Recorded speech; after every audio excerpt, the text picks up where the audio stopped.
की देन है। और उस कांग्रेस पार्टी का राजकुमार विक्षिप्त हो गया है केवल सत्ता में नहीं रहने के कारण। उनको जो है से इच्छाएं पूरी नहीं हो रही है प्रधानमंत्री बनने का, इसलिए उसको इलाज की जरूरत है। उस राहुल गांधी को एक बेहतर अस्पताल में ले जाकर करके उनको इलाज कराने की जरूरत है। यात्रा पे भी निकल रहे हैं, बिहार की जनता को बताएंगे कि कैसे वोटर लिस्ट में जो है गड़बड़ी की जा रही है। विक्षिप्ता स्थिति में व्यक्ति को क्या होता है, वो घर से बाहर निकल जाता है, पागलों की तरह घूमता रहता है, भटकता रहता है। तो राहुल गांधी भी विक्षिप्त हो गए हैं, तो यात्रा के बहाने जो है से वैसी दर की ठोकरें, उसी पागलपन की तरह व्यवहार, उसी प्रकार का जो है से घूमेंगे। कभी इस राज्य जाएंगे, कभी जनता ने बेईमानी 55 वर्षों तक कांग्रेस ने बेईमानी कर करके जब कुर्सी पर बैठा रहा तो उस समय उनको नहीं बुझाता था। आज जो है से तीसरी बार अगर कोई प्रधानमंत्री बन गया तो उनको बेचैनी हो रहा है। एसआईआर को लेकर पूरे देश में राजनीतिक घमासान मचा हुआ है। कल लोकसभा के नेता प्रतिपक्ष राहुल गांधी जी ने एसआईआर को लेकर के कई खुलासे किए, कैसे महाराष्ट्र में, कर्नाटक में और दिल्ली में जो है वोट का गलत इस्तेमाल हुआ, उसको लेकर के बातें की। और आज अमित शाह, देश के गृह मंत्री, बिहार आए हुए थे पुनौरा धाम में जानकी मंदिर का उद्घाटन करने के लिए। उन्होंने मंच से ये कहा कि जो भारत में जन्म नहीं लिए हैं उनको भारत में वोट देने का अधिकार नहीं है। तो कुल मिला के एसआईआर को लेकर राजनीतिक घमासान मचा हुआ है। हम तमाम बिंदुओं पर बात करने की कोशिश करेंगे। हमारे साथ बीजेपी के प्रवक्ता और पूर्व विधायक प्रेमरंजन पटेल जी हैं। सर, राहुल गांधी कई खुलासे कर रहे हैं एसआईआर को लेकर। देखिए, सबसे पहले तो एसआईआर का जो उसका मतदाता सूची का प्रकाशन एसआईआर के बाद किया गया है, उसके 1 सप्ताह बीत गए हैं। 1 सप्ताह में किसी प्रकार का कोई आपत्ति कोई राजनीतिक दल के द्वारा नहीं दिया गया है, यानी कि उसमें कोई गड़बड़ी नहीं है, किसी प्रकार का कोई त्रुटि नहीं है। तब तो जो है से अगर कुछ होता तो उसने आपत्ति करने का समय दिया है चुनाव आयोग ने कि अगर इस प्रकाशित मतदाता सूची में कोई गड़बड़ियां है, कुछ छूट गया है, तो आप उस पर आपत्ति कीजिए। लेकिन अभी तक आपत्ति नहीं आया है, और आपत्ति नहीं आना इस बात का परिचायक है कि कोई त्रुटि नहीं है। लेकिन मीडिया में लगातार जो है से बोल रहे हैं, राहुल गांधी, तेजस्वी यादव लगातार जो है से अनर्गल, जो तथ्यहीन, किसी प्रकार का कोई प्रमाण नहीं। और राहुल गांधी विपक्ष के नेता हैं, मुझे लगता है कि उनका मानसिक स्थिति ठीक नहीं है, कहीं ना कहीं दिमागी रूप से जो है से अस्वस्थ हो गए हैं। अब उनको क्या था, कांग्रेस पार्टी एक परिवार का एकाधिकार था, और उस परिवार के राजकुमार, उनको लगता था कि जिस परिवार का इतने वर्षों तक जो है से शासन रहा हो, सत्ता रहा हो, अब हमको जो है से उसके बाद देश की जनता पूछ नहीं रही है पूरा बही खाता। हाँ, वो मैं उसी पर आ रहा हूं कि वो पूरा जो है से मानसिक स्थिति, दर की ठोकरें खा रहे हैं, घूम रहे हैं पागलों की तरह जो है से इधर उधर जो है से। तो वो अंतर मानसिक रूप से जो है से दिमागी तौर पे जो है से विक्षिप्त हो गए हैं। उनके इलाज की आवश्यकता है। एक प्रधानमंत्री जो देश की जनता ने जिनको कुर्सी पर बैठा है, इतना तो ज्ञान होना चाहिए ना कि प्रधानमंत्री कोई अपने से नहीं बनता है। देश की जनता जिसको चाहती है, देश की जनता जिसको चुनती है, बहुमत के आधार पर उसको जो है से उस कुर्सी पर बैठाती है। तो नरेंद्र मोदी तीसरी बार प्रधानमंत्री बने हैं, और देश की जनता ने बेईमानी 55 वर्षों तक कांग्रेस ने बेईमानी कर करके जब कुर्सी पर बैठा रहा तो उस समय उनको नहीं बुझाता था। आज जो है से तीसरी बार अगर कोई प्रधानमंत्री बन गया तो उनको बेचैनी हो रहा है कि बेईमानी कर करके 55 वर्षों तक वो कैसे जो है से बैठे रह गए। जिस समय सरदार पटेल का जो है से चयन हुआ था, और जबरदस्ती उनको जो है से नहीं बनने देना, जबरदस्ती बन जाना, ये जो है से कांग्रेस पार्टी को शर्म नहीं आती है। उनको तो माफी देश के सामने मांगना चाहिए, और उनको जो है से संन्यास पूरे परिवार को ले लेना चाहिए देश की राजनीति से, कि हमने जिस प्रकार से सरदार पटेल जैसे एक योग्य व्यक्ति को, जिनका देश के अंदर में, देश के एकीकरण में आजादी के बाद उनका योगदान रहा है, अगर सरदार पटेल नहीं होते तो ये देश जो आप देखते हैं एक सूत्र में बांधे हुए, जो 565 रियासतों को मिला करके एक सशक्त राष्ट्र बनाने का वो सपना शायद पूरा होता कि नहीं पूरा होता। कांग्रेस के कारण जो है से कश्मीर की समस्या कितने दिनों तक रही, आज भी हम झेल रहे हैं। भले धारा 370-35 को समाप्त कर दिए, कश्मीर को भारत का अंग बना दिए, लेकिन आज भी जो है से पीएको, पाक अधिकृत कश्मीर, बल्टिस्तान, गिलगिस्तान उसी कांग्रेस की देन है, जिसके कारण हमारा हिस्सा अभी तक नहीं बन पाया है। रोज आतंकवादी गतिविधियां हो रही है, ये किसकी देन है?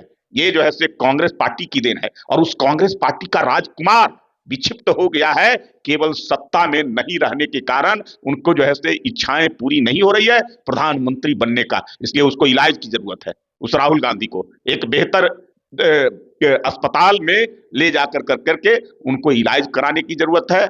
नहीं तो जो है अभी विपक्ष के नेता बने हुए हैं। बिहार में और बेहतर ये लगेगा कि इस देश का विपक्ष का नेता ऐसा पागल की तरह बात कर रहा है, ऐसा पागल जो है जिसमें कोई तथ्य ना हो, किसी प्रकार का ना हो, एक चुने हुए प्रधानमंत्री के ऊपर ऐसे ऐसे शब्दों का प्रयोग कर रहा हो अनर्गल तरीके से, जिसमें तथ्यहीन बातें हो, तो ये जो है पूरा दुनिया हंसेगा।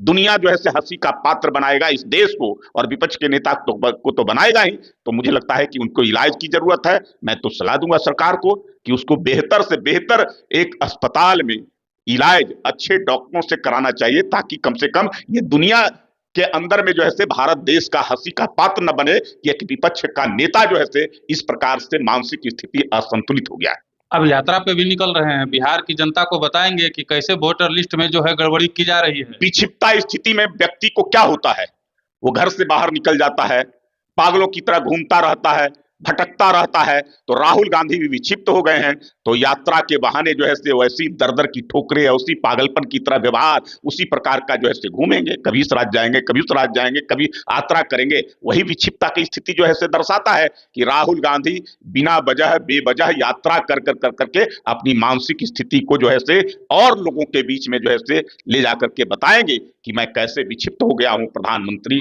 नहीं बनने के लिए, सत्ता में नहीं आने के कारण। इतना तो है ना सर कि लोकसभा में 400 वाला आंकड़ा आपको पार करने नहीं दिए, लेकिन विधानसभा में 225 वाला आंकड़ा आपको अरे उनकी इच्छाएं पूरी नहीं हुई।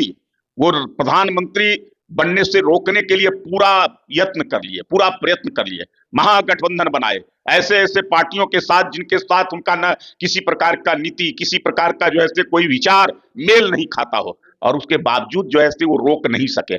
तो इसके कारण जो है वो विक्षिप्त हो गए। इसके कारण उनकी स्थिति और खराब हो गई कि अब नहीं रोक सके, तो अब जो है भारतीय जनता पार्टी एनडीए को, नरेंद्र मोदी को कभी नहीं रोक पाएंगे। तो इसलिए मानसिक स्थिति उनकी और बिगड़ गई है। उन्हीं के एक प्रवक्ता हैं प्रेमचंद मिश्रा, वो आरोप लगा रहे हैं कि पुनौरा धाम में जो आज उद्घाटन किए हैं, शिलान्यास किए हैं अमित मोदी, वो भी जो है चुनावी। अबे भगवान राम का जो जन्म स्थान था अयोध्या में 500 वर्षों से संघर्ष चला रहा था। जब देश की आजादी के उपरांत भी जो है वहां ताले लगा दिए गए थे। जो उनके गर्भगृह थे उसमें किसी को सनातन हिंदू धर्म, जिनकी धार्मिक आस्थाएं वहां से जुड़ी हुई थी, और उस वहां दर्शन करने का, वहां जाने का किसी को अधिकार नहीं दिया गया था। इसी कांग्रेस पार्टी ने किया था। कभी जो है उसने जो है कोर्ट में हलफनामा दिया था, राम काल्पनिक है, राम नाम के कोई चीज नहीं है। ये कोर्ट में कुछ कांग्रेस पार्टी का हलफनामा है।